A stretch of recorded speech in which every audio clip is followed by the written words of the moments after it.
Alright, breaking news guys.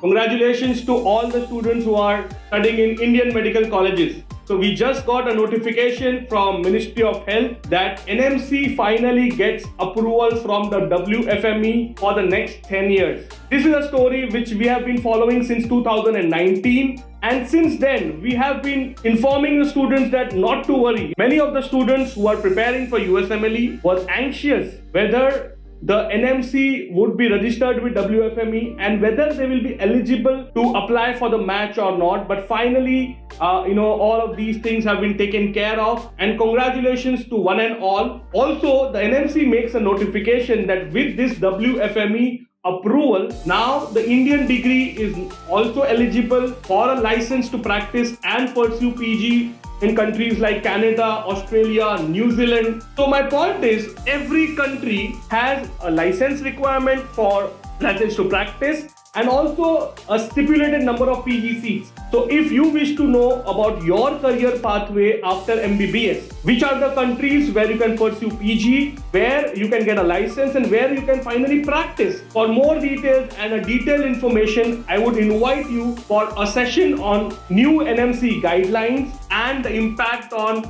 global medical license for Indian medical students. So this session I am conducting on the 27th of September, Wednesday on 6 o'clock. So I invite you to attend this session, and for many such important updates and content, do subscribe to us on the MOKSH Academy YouTube channel. Once again, the WFME guidelines have a major impact on students pursuing for USMLE. However, for other countries, how and what are the impact lines, please attend our webinar on 27th. So I'll see you guys on that webinar on 27th.